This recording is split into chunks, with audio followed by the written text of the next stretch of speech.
días, amados hermanos. Llegamos al final de 7 semanas en Salmos. Es la última semana, la séptima, y vamos a estar meditando en el Salmo 80, sobre el cual Abraham predicó ayer. Él le tituló El Dios que restaura.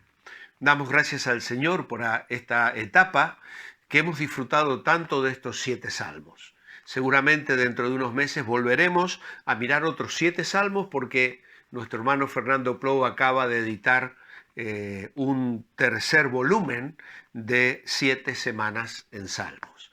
Así que sin duda esto habrá de ser de mucha bendición en un futuro muy próximo. Abraham nos presentó ayer el Salmo 80, el Dios que restaura. Y él nos decía que restaurar significa reparar, renovar o volver a poner algo en el estado o estimación que antes tenía. Es la definición de la Academia de la Lengua Española. Y realmente el Salmo es lo que suplica: Señor, restáuranos, restáuranos, restáuranos. Junto con el Salmo 79, hay quienes sugieren que son uno solo. Tengo una nota aquí donde dice que hay un antiguo manuscrito existente en la Biblioteca Pública de Cambridge que tiene el Salmo 79 y 80 como uno solo. Y el tema es precisamente el mismo. Fue hecho en la misma ocasión y probablemente por el mismo autor. Y si tú vas a la descripción del Salmo 79, vas a encontrarte también con un Salmo de Asaf, y hay quienes piensan que ya no se trata del Asaf contemporáneo de David, sino de un conjunto de autores y cantores que tomaron el nombre de este líder para seguir adelante con su ministerio. Y dado la situación tan trágica que se describe en el Salmo 79 y en el Salmo 80, piensan que puede haber sido escrito después de la cautividad de Babilonia. Hay otros que sugieren que se refiere a las tribus del norte que habían sido arrasadas por Asiria, y esto sin duda alguna describe una situación muy pero muy dolorosa para el pueblo de Dios. Hay quienes sugieren que es el profeta Jeremías el que escribe este salmo, comparado con algunas de las expresiones que se encuentran en el libro de Lamentaciones.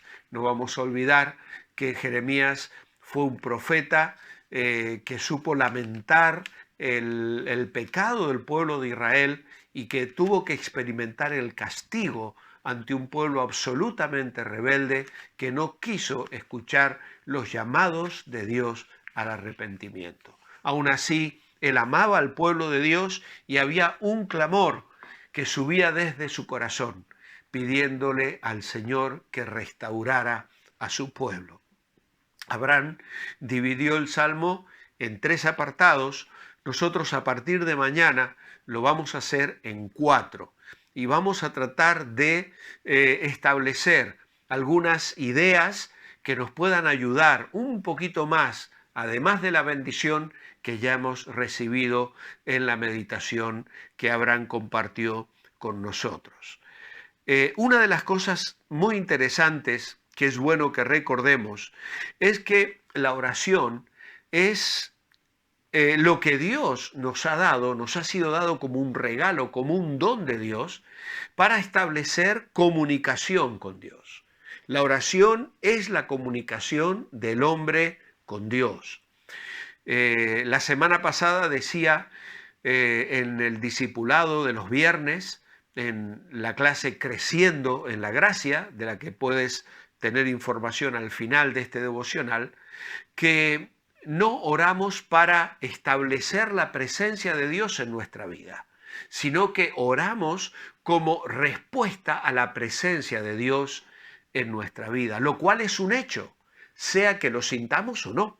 Es decir, Dios está en nuestra vida y nos ha regalado la oración como un don maravilloso a través del cual podemos hablar con Él. Y en este sentido, los salmos pueden describirse como esa colección de canciones, oraciones o de oraciones, canciones. Y tal vez la característica más impresionante de estas oraciones sea la sinceridad, no disfrazada absolutamente de nada. El salmista abre su corazón. Generalmente, a menudo, nuestras palabras expresan nuestros sentimientos. A veces incluso aquellos que no quisiéramos que nadie escuchara. De hecho, en un momento de exaltación podemos decir cosas que luego nos arrepentimos de haber dicho porque no queremos que nadie las sepa ni escuche lo que en realidad estábamos guardando en nuestro corazón. Y claro, a veces esos sentimientos no queremos ni siquiera expresarlos delante de Dios, lo cual a su vez es una absoluta tontería. ¿Por qué? Porque el Salmo 139 nos dice que Dios lo sabe todo. Aún no está la palabra en nuestra lengua y Él ya la conoce. Así que de nada sirve que intentemos orar y hablar con Dios disfrazando nuestros sentimientos.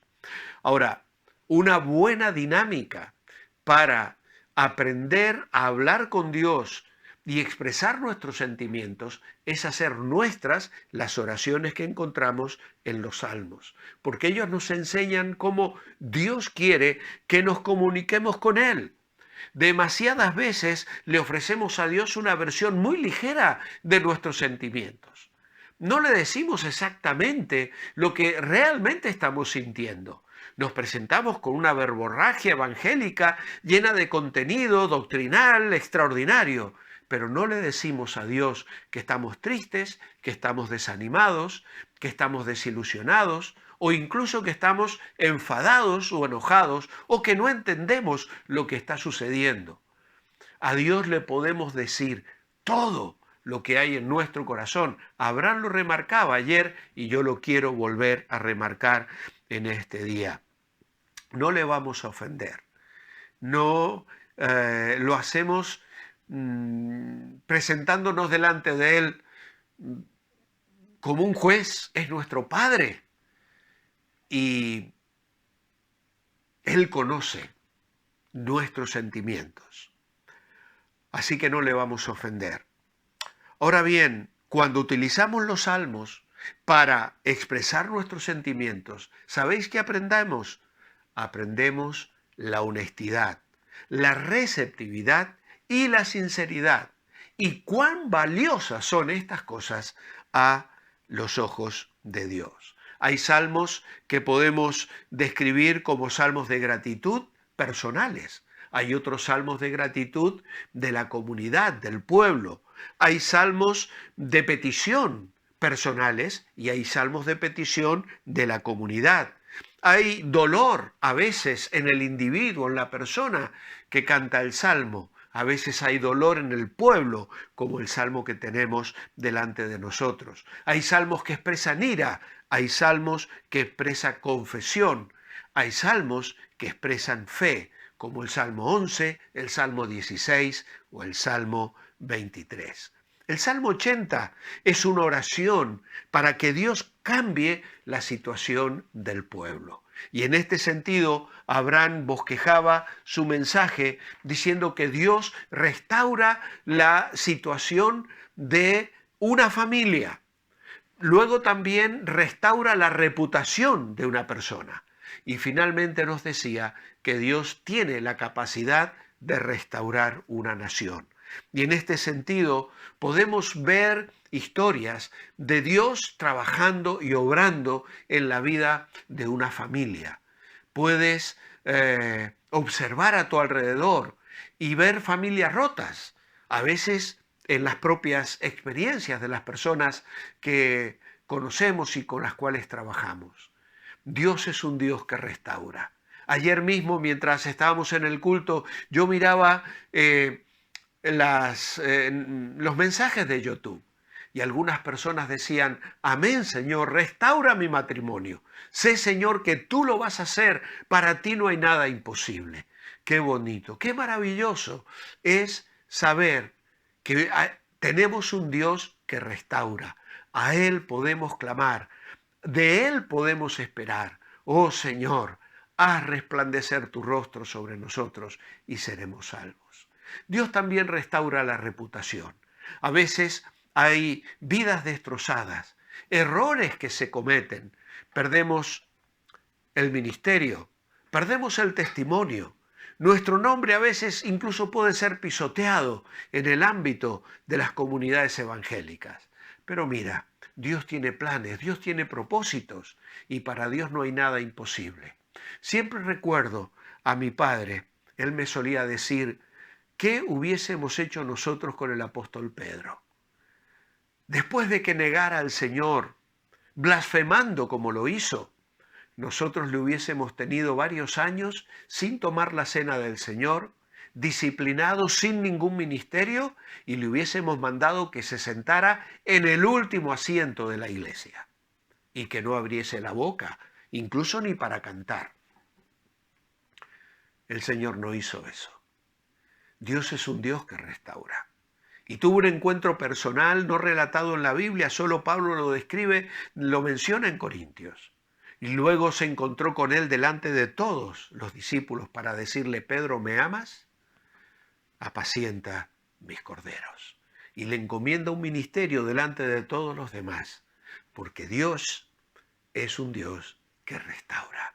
Jesús es un Señor que restaura. El Espíritu Santo es un espíritu que se contrita, pero trabaja en nuestro ser interior para restaurarnos. Una de las cosas que vamos a encontrar en este salmo es que Dios restaura como pastor. Qué bonita es esta imagen. Oh pastor de Israel, escucha, tú que pastoreas como ovejas a José. Mañana vamos a centrarnos un poquito en esta idea del pastor. Pero también este salmo nos presenta al Señor como el Señor de los ejércitos, el general de un ejército.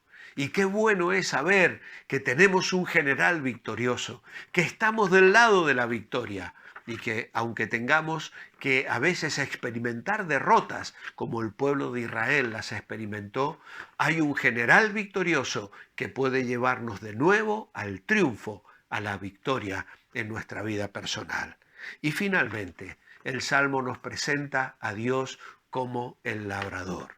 Y en esto nos vamos a estar ocupando también esta semana. Estas imágenes de Dios trabajando en nuestras vidas, tratando de producir fruto que glorifique su nombre y que le dé sentido a nuestra existencia aquí sobre la tierra. Mi oración escrita en esta mañana es, amado Padre, gracias por presentarte a ti mismo como un pastor, como un general y como un labrador.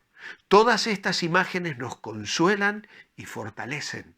Gracias porque podemos presentarnos ante ti tal cual somos y tal como nos sentimos. Eres un Dios de amor y misericordia y nuestra súplica hoy es, Señor, haz que tu rostro resplandezca sobre nosotros. En tu nombre, amén. Amados hermanos, que el Señor os bendiga. Os espero mañana y a lo largo de este día, manteneos bendecibles.